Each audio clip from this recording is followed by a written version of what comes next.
Topic है pharynx. आप सबसे पहले तो फेरेनिक्स के पार्ट्स और इसके गाइड्स कर लेते हैं कि इसमें जो चीज़ें हमारे पास करने वाली हैं जो एससीक्यू के तौर पे पास में पूछी गई हैं। तो एससीक्यू में इसके पार्ट्स पूछे गए हैं, उनकी बाउंड्रीज़ और रिलेशन। असल में बाउंड्रीज़ ही हैं, वो रिलेशन है। Supplies arterial venous lymphatic welded strings, उसका सिग्निफिकेंस, और साथ में पेलेटाइन टॉन्सल उसकी सप्लाई, प्रीफॉर्मिस फोसा बाउंड्रीज़, और साथ में स्पेसिस होती हैं उनको करना है, स्ट्रक्चर, और फिर साथ में कीलियंस डिहाइसेंस बहुत इंपॉर्टेंट है, मसल्स और पैसिफेंट स्विच। ठीक है, और अब स्टार्ट करते हैं फेरेनिक्स को। अब लेमैन्स लैंग्वेज में फेरेनिक्स को कहते हैं खुराकी नाली। ठीक है, अब ये क्या है, organ for the transmitting food. ठीक है, और अब इसकी लेंथ कितनी होती है, इसकी लेंथ होती है 12 सेंटीमीटर। ये MCQ और ये BD में लिखा हुआ है। ठीक है, फेरिंग्स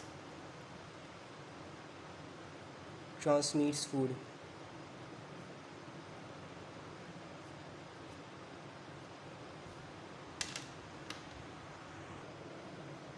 अब यहाँ पर देख लो फेरिंग्स की पूरी डायग्राम। ठीक है, अब ये मैंने गूगल से डायग्राम लिया है, इसमें फेरिंग्स के पूरे पार्ट दिखाए हैं, नेज़ो, ओरो, और साथ में जो कि लेरिग्नो फेरिंग्स होता है वो ये इधर होता है। ठीक है, इसको हाइपो भी कहते हैं, लेरिग्नो भी कह देते हैं, क्योंकि लेरिंग्स इसके आगे होता है। ठीक है, और ये इसके पार्ट्स हैं पूरे, और ये ऊपर यहाँ पे बेस होती है occipital bone, base of skull, यानी क्रेनियम की स्कल जो बेस है वो है, उस नीचे जा रहा होता है वहाँ पर C6 वर्टिब्रा के लेवल तक। ठीक है, तो अब इसके स्ट्रक्चर्स को एक बार डिटेल में देख लेते हैं।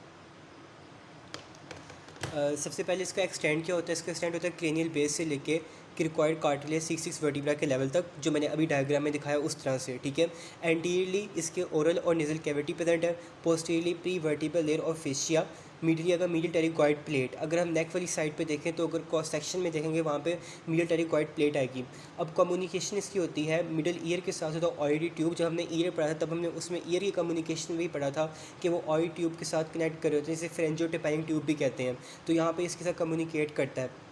ये इसके हमारे पास आगे जो बाउंड्रीज़ हैं वो आ गई, और आगे इसके 3 पार्ट्स हैं, मैंने वो बताए थे। ये एज अ होल फेरेनिक्स का बताया हुआ है कि उसके एंटीरियरली क्या है, पोस्टीरियरली क्या है, और मिडिली क्या है। यहाँ पर एक पॉइंट तो ये MCQ का इसकी कम्युनिकेशन है। दूसरा इंपॉर्टेंट पॉइंट है कि एंटीरियरली ये डेफिशिएंट होता है। अभी BD में लिखा है, MCQ इसका वाइवा में भी एग्जामिनर पूछ लेते हैं, तो वो यही होता है कि एंटीरियरली जो कि हमारे पास फेरिंग्स होगा उसकी बाउंड्री जो क्या रही है ओरल नेजल कैविटी के अलावा वो डेफिशिएंट होती है।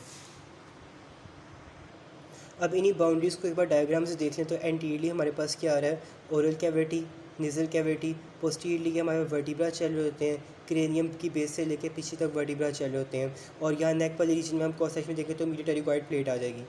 ये पूरा यानी कि फेरेनिक्स को शो कर रहा है। अब वापस से टेक्सचर टॉपिक की तरफ। पहला पार्ट आ गया नेज़ोफेरिंक्स। नेज़ोफेरिंक्स होगा बेसिस स्कल से लेके C1 वर्टिब्रा, और जहाँ पे सॉफ्ट पैलेट होगी वहाँ तो होगा। इसका फंक्शन रेस्पिरेटरी, अगेन MCUs है। इसे एक तरह से हम नेजल कैविटी की पोस्टीरियर एक्सटेंशन भी कह सकते हैं, और वहाँ पे जो कि कॉन्का होते हैं उसके थ्रू ओपनिंग हो रही होती है। कॉन्का हम नेजल कैविटी में पढ़ा हुआ है, जो हेड एंड नेक में नेजल कैविटी में कॉन्का और मेटासिस पड़े हुए हैं कि वहाँ पे एलिवेशन और डिप्रेशन होती हैं, उन्हीं के थ्रू हमारे पास ये ओपन हो रहा होता है। ठीक है, इसका रूफ पोस्टीरियर वो सिनाइड और बेसी ऑसिपिटल यानी कि ऑसिपिटल की बेस बना रही होती है, और ये कम्युनिकेट करता है ओरोफेनिक्स जो इससे नीचे होती है फ्रेंजियल इस्टमस के लेवल पे। ठीक है, अब नीचे की तरफ अगर हम देखेंगे वहाँ पे फ्रेंजियल इस्टमस होता है, उससे तो ओरोफेनिक्स से कम्युनिकेशन इसकी हो रही होती है। यहाँ पे ये इसका MCQs है, और बाद में इसके कुछ फीचर्स हैं जो कि इसमें प्रेजेंट होंगे, उनको देखना है। जिस तरह के इसमें एग्रीगेशन होती हैं लिम्फेटिक मास की, अब उनको हम कहते हैं कि वो हमारे पास टॉन्सिल्स हैं। अब सबसे पहले जो टॉन्सिल पड़े हुए हैं एडिनॉइड टॉन्सिल। इनकम्प्लीट टॉन्सिलारिंग होती है फेरिंक्स के सुपीरियर पार्ट पे, उसकी एग्रीगेशन हो जाएगी लिम्फॉइड मासेस की, तो उससे हम कहते हैं कि वो फेरेंजियल टॉन्सिल एडिनॉइड है। अब जो कि सुपीरियर पार्ट ऑफ फेरिंग्स होता है वो हमारे पास सॉफ्ट पैलेट की तरफ होगा। तो अगर सॉफ्ट पैलेट में देखें तो हमें ये एडिनॉइड टॉन्सिल नजर आ रही है, गूगल की डायग्राम पे दिखाया हुआ है। यहाँ पे जो टॉन्सिल होगी इनको एडिनॉइड बोलेंगे। आगे आता है सेल्पिंगो फेरेंजियल फोल्ड। जो हमारे पास फेरेंजियोटेपाइक ट्यूब होती है मीडियल एंड वैसे ही है, वैसे इतना भी लिख सकते हैं कि जो फेरेंजियोटेपाइक ट्यूब है वहाँ से। ठीक है, एक वर्टिकल फोल्ड होगा म्यूकस मेम्ब्रेन का जो कवर करेगा सेल्पिंगो फेरेंजियस मसल को, इसको हम कहेंगे कि हमारे पास सेल्पिंगो फेरेंजियल फोल्ड है। और आगे फेरेंजियल बर्सा। बर्सा क्या होता है, बर्सा हमने पढ़ा हुआ है कि जॉइंट्स में पढ़ा था कि वो साइनोवियल फ्लूइड फिल्ड सैक होते हैं, लेकिन यहाँ पर जो हम बर्सा पढ़ेंगे वो लिम्फॉइड मासेस की एग्रीगेशन ही होती हैं। इसको पाउच ऑफ लश्का भी कहते हैं, और ये म्यूकस में एक आउटपोचिंग या डाइवर्टिकुलम जो कि उभरा हुआ पार्ट होता है टॉन्सिल का, उसे कहते हैं कि फ्रेंजियल बर्सा हुआ, लेकिन म्यूकस वर्टिकुलम इन द टॉन्सिल।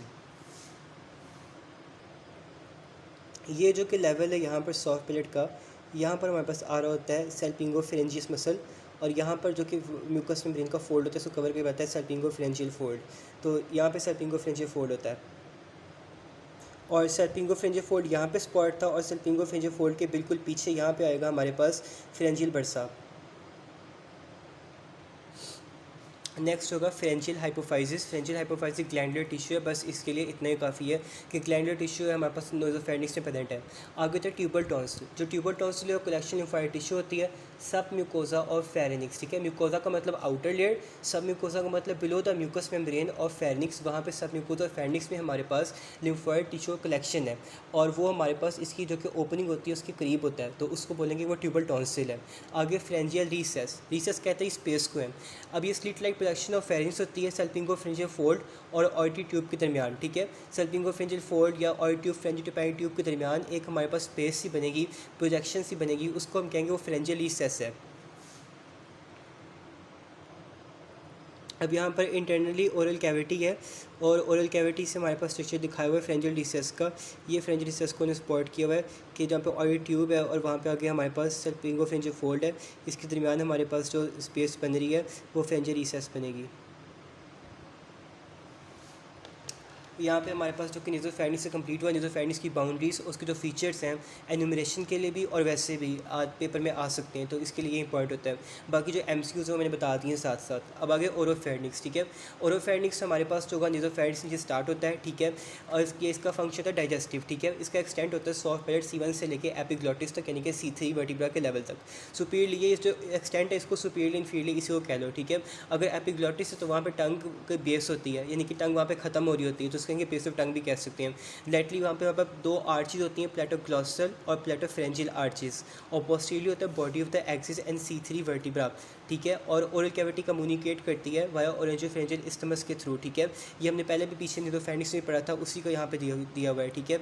और आगे यहाँ पे डिग्लूटेशन कहते हैं स्वेलिंग को, और इसमें कुछ भी नहीं है, बस ये नेम है इसका, MCUs के लिए सिर्फ है और कुछ भी नहीं है। बाकी इसकी जो बाउंड्रीज है वो इंपॉर्टेंट है। अब अगेन यहाँ डायग्राम में ओरोफेरिंक्स भी दिखाया हुआ है, जिस तरह के पोस्टीरियरली वर्टिब्रा आ रहे हैं, और सारा यानी कि ओरोफेरिंक्स ओरल कैविटी वाली साइड से नीचे की तरफ जा रहा है, और इसके नीचे लैरिंगुलर फेरिंक्स दिखाया हुआ है। यहीं से देख ले, डायग्राम अच्छी करोगे तो फिर यहीं से हमें सारे पता चल जाता है कि इसकी बाउंड्रीज़ क्या है, एंटीरियर पोस्टीरियर और लैटरली क्या आ रहा है। आगे हमारे पास आ रहा है कि वेल डायर्ड स्विंग और पैराटाइन टॉन्सिल, ठीक है। अभी दोनों क्वेश्चंस बहुत इंपॉर्टेंट है। वेल डायर्ड स्विंग क्या होती है और पैराटाइन टॉन्सिल क्या होते हैं, बहुत बार पूछा गया। पहले पैराटाइन टॉन्सिल करते हैं, पैराटाइन टॉन्सिल है, ठीक है। पैराटाइन टॉन्सिल का सारा लिखा है। पैराटाइन टॉन्सिल क्या है, collection of tissue on east side of the oropharynx, ठीक है। Location tonsillar fossa. अब यहाँ पे केएलएम की लाइन है कि टॉन्सिलर फोसा में वो एक्सेप्शनली प्रेजेंट है कि एडल्ट्स में जाके नहीं होता, लेकिन चिल्ड्रन में प्रेजेंट होता है। Interval between the palatine arches होती हैं, जो हम दो आर्चेज पढ़ी, उनके दरमियान टॉन्सिलर बेड। करेक्ट लोकेशन इसकी है टॉन्सिलर बेड। अगर कहीं पे लिखा हो टॉन्सिलर बेड तो वो ज़्यादा अप्रोप्रिएट है as compare to tonsillar fossa. तो लोकेशन इसकी आगे tonsillar bed interval between the palatine arches, ठीक है। और जो इसकी लोकेशन होती है बिटवीन द टू फोल्ड्स, ये मस्कुलर से फोल्ड्स हैं, प्लेटोग्लॉसो फोल्ड और प्लेटोफेरेंजियल फोल्ड। सही हो गया। अब आगे यहाँ पे जो कॉन्सेप्ट हुआ है टॉन्सिलर बेड, अब UHS में इसके कंटेंट्स पूछ जाते हैं। कंटेंट्स को याद करने का निमोनिक है फेशिया मसल और नर्व, ठीक है। फेशिया से पता जाता है फेरेंजियो बेसिलार फेशिया, मसलों के superior constrictor and palatopharyngeus muscle. Again जो फेशिया हुआ है बकोफ्रेंजियल फेशिया नेक्स्ट, उसके बाद मसल स्टाइलोग्लॉसस वहाँ हमने टंग के मसल्स में पड़ा हुआ है, ठीक है, वही मसल है ये। और आगे जो नर्व वो है ग्लॉसोफ्रेंजियल, और यहाँ पर ये MCU है जो कि हमारे पास फ्रेंजियो बेसिलार फेशिया होता है, ब्लेंड होता है विद पेरिओस्टियम होता है क्रेनियल बेस के साथ, ठीक है। इसको ऐसे याद कर लेना, FMN fascia muscle nerve tonsillar bed के कंटेंट्स हैं, ये भी SU के तौर पर आ जाते हैं।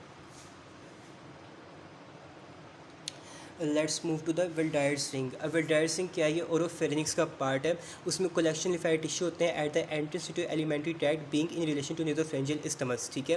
ये लिम्फेटिक टिश्यू का हमारे पास कलेक्शन है जो ओरोफेरिंक्स में प्रेजेंट होता है। अब इसकी एक डायग्राम है BDP, उससे पता चला इसके डॉर्सल, वेंट्रल, डॉर्सोलेटर और लैटरल क्या है, वो डायग्राम देख लेते हैं। अब इस डायग्राम को देखो, ये डॉर्सल, ये वेंट्रल, ये आ गया हमारे पास लैटरल, और ये आ गया डॉर्सो लैटरल। तो डॉर्सल क्या है, nasopharyngeal tonsil, dorso lateral tubal tonsil, lateral palatine tonsil और वेंट्रल लिंगुअल टॉन्सिल। ये इसके कंपोनेंट्स हैं, इसकी definition of components as it is paper में लिख देनी है। अब आगे जो कि वेल्डेड सिंगेस का सिग्निफिकेंस क्या है, ये प्रोवाइड करती है फर्स्ट लाइन ऑफ डिफेंस को, ठीक है। मैक्रोफेजेस वगैरह होते हैं यहाँ पर, वो फर्स्ट लाइन डिफेंस प्रिवेंट कर देते हैं माइक्रो ऑर्गेनिज्म के जो एंटर हों। और आगे इसकी सप्लाइज हैं, सप्लाइज भी इसकी इंडिविजुअली पैराटाइन टॉन्सिल की फेरिंग्स की इंपॉर्टेंट है। अब सप्लाइज के लिए क्या है जी, सप्लाई स्टार्ट होती है एक्सटर्नल कैरोटिड आर्टरी से। एक्सटर्नल कैरोटिड आर्टरी आगे हमारे पास होती है लिंगुअल आर्टरी, लिंगुअल आर्टरी की ब्रांच है डॉर्सल लिंगुअल।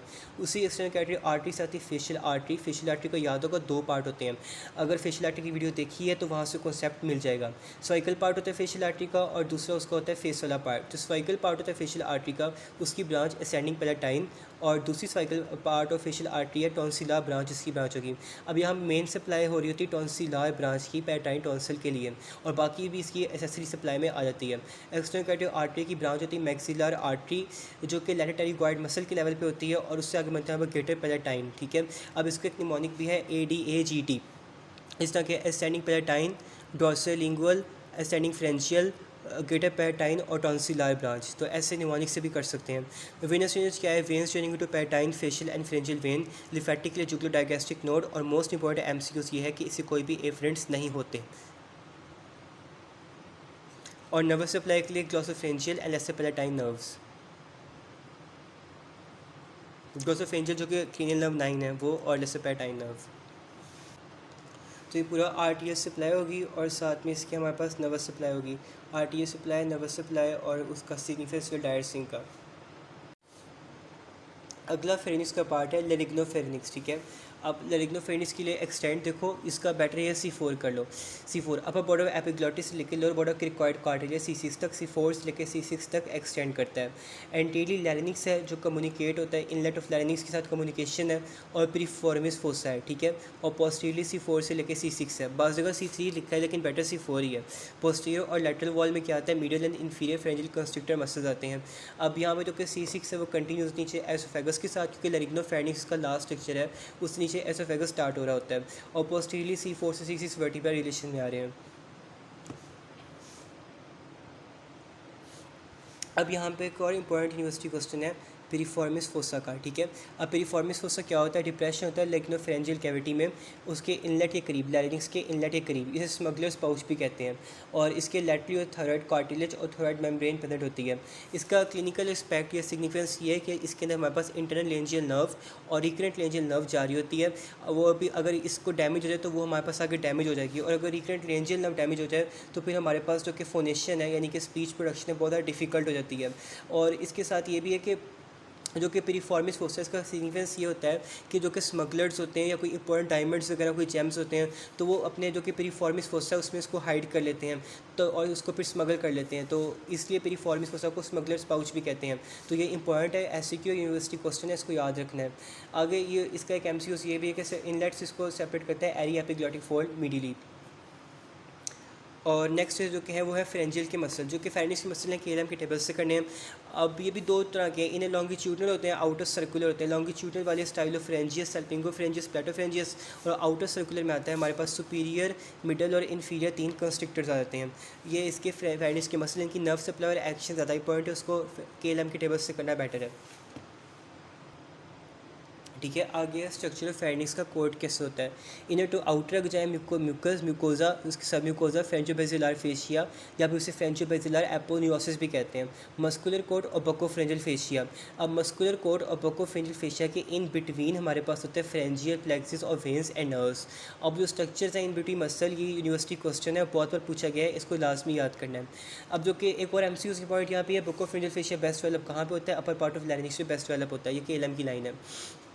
उसके बाद आता है gap between superior constructor and base of skull. देखो सबसे पहले ऊपर आता है स्कल की बेस आती है ना, उसके नीचे हमारे पास सुपीरियर कंस्ट्रक्टर, फिर मिडिल कंस्ट्रक्टर, फिर इन्फीरियर कंस्ट्रक्टर, और नीचे की तरफ एसोफेगस स्टार्ट हो रहा होता है। तो पहले इनके दरमियान जो गैप है वो, फिर इसके दरमियान जो गैप है वो, फिर इसके दरमियान जो गैप है वो, ऐसे करके नीचे की तरफ जाना होता है। तो सबसे पहले गैप में जो चीज़ें पास करती हैं उसको देखना, उसमें था ऑयडी ट्यूब, फ्रेंजियोटाइन ट्यूब कनेक्ट कराती है मिडिल ईयर के साथ, लिवेटर वाली palatine muscle, ascending palatine artery, palatine branches होता है असेंडिंग फ्रेंजियल आर्टरी। ठीक है, ये ऐसे करके तैयार कर लिया। इसका निमोनिक है ALAP। ठीक है, ALAP ऐसे। अगर सुपीरियर और जो कि मिडिल कंस्ट्रक्टर है उसके दरमियान क्या पास करता है, 2 चीज़ें, स्टाइलोफ्रेंजियस और ग्लोसोफ्रेंजियल नर्व। ठीक है, और नेक्स्ट पे आता है मिडिल और जो कि इन्फीरियर कंस्ट्रक्टर है उसके दरमियान क्या पास करा है, इंटरनल लेरेंजियल नर्व और सुपीरियर लेरेंजियल वेसल। ये 2 चीज़ें यहाँ पे आ गई, एक नर्व है और एक वेसल है। वेसल का मतलब आर्टरी प्लस वेन। ठीक है। अब नेक्स्ट पे चलते हैं तो उस पे आता है हमारे पास between the inferior constituent oesophagus to last space like, उसमें होता है रिकरेंट लेंजियल नर्व और इन्फीरियर लेंजियल वेसल। अब इसका एक निमोनिक भी है, इसका निमोनिक है shy girl is reading insanely. Shy girl is reading insanely, ऐसे जैसे कि पहले शाय गर्ल यहाँ पे इज़ और आगे आएगा रीडिंग इनसेनली, तो इस निमोनिक से भी इसको देख सकते हैं। आगे हमारे पास एक और बहुत इंपॉर्टेंट यूनिवर्सिटी क्वेश्चन है। अगला पॉइंट है कीलियंस डिहेसेंस, ठीक है। अब जो कीलियंस डिहेसेंस है वो वीक एरिया होता है बिटवीन थायरोफ्रेंजिस और क्रिकोफ्रेंजिस मसल के, जहाँ पे फ्रेंजियल म्यूकोजा होती है उसकी हर्निएशन हो जाती है, यानी कि उसकी इन्फ्लेमेशन हो सकती है। अब यहाँ पे वोकल कॉर्ड होते हैं, vocal cord below the vocal cord के लेवल पे होता है और अपर बॉर्डर क्रिकॉइड लैमिना पे होता है। इन्फीरियर लिमिट पे यहाँ पे हमारे पास स्फिंक्टर आता है क्रिकोफ्रेंजियल स्फिंक्टर, ठीक है। अब इसका क्लिनिकल एस्पेक्ट ये है कि अगर यहाँ पे न्यूरोमस्कुलर इनकोऑर्डिनेशन हो जाए तो एक मसल कॉन्ट्रैक्ट करता है और अगला जो कहता है वो रिलैक्स नहीं कर पाया, जिसकी वजह से फूड होता है उसको आप इस पीछे की तरफ जाना पड़ता है। एक मसल अपना काम तो परफॉर्म करे लेकिन दूसरा मसल है वो अपना काम परफॉर्म नहीं कर पा रहा, तो जो फूड बोलस है उसने पीछे की तरफ वापस ले जाना है ओरल कैविटी में, तो इसको हम कह दें कि हम पास ये कीलियंस डिहेसेंस वाला पॉइंट है और ये उसका क्लिनिकल सिनेरियो सर आ जाता है पेपर में।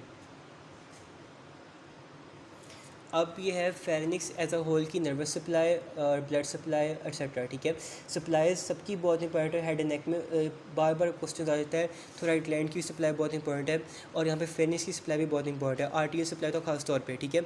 अब यहाँ पता है मोटर सप्लाई जो हमने मसल्स को सप्लाई करती है वो मसल टेबल से देख लेंगे कि मोस्टली जो है वो फेरेंजियल प्लेक्सिस ऑफ नर्व है, साथ में वेगोसेसरी कम्प्लेक्स है, जो स्टाइलोक्लस होती है उसकी डिफरेंट होती है।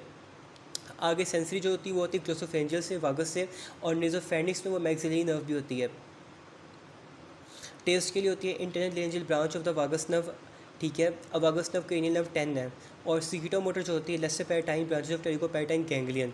जो टेरिकोपैटाइन गैंग्लियन पड़ा हुआ है हमने, टेरिकोपैटाइन गैंग्लियन आउट ऑफ 4 गैंग्लियन एक लार्जेस्ट गैंग्लियन होता है, उसकी हमारे पास जो कि होती हैं प्री क्लिनिक और पोस्ट क्लिनिक फाइबर्स होते हैं। उनमें जो कि पोस्ट क्लिनिक फाइबर्स हैं उनमें से कोई लेसर पैराटाइन ब्रांच वो यहाँ पर आती है, ठीक है।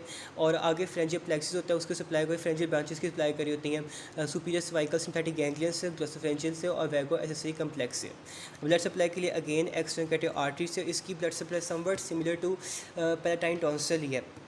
इसमें भी सेंडिंग फ्रेंजियल है, लिंगुअल के आगे डॉर्सल लिंगुअल है, मैक्सिलरी के आगे और ब्रांचेस हैं हमारे पास ग्रेटर पैराटाइन फ्रेंजियल और आर्टरी ऑफ टेरिकॉइड कैनाल। ये मैक्सिलरी आर्टरी की जो कि थर्ड ब्रांच होती है उससे आगे आ रही होती हैं। और साथ में फेशियल होगी सर्वाइकल पार्ट से सेंडिंग पैराटाइन टॉन्सिलर ब्रांच ही आती है, ठीक है। और लिम्फेटिक्स के लिए आ जाता है रेट्रोफ्रेंजियल लिम्फ नोड और साथ में पैराफ्रेंजियल और डीप सर्वाइकल, और साथ में होता है वेनस ड्रेनेज, ठीक है। फ्रेंजियल वेनस प्लेक्सिस में होती है, वो आगे इंटरनल जुगुलर वेन और फेशियल वेन में जाकर ड्रेन करते हैं। और एमसीयूज़ में जैसे पहले बताया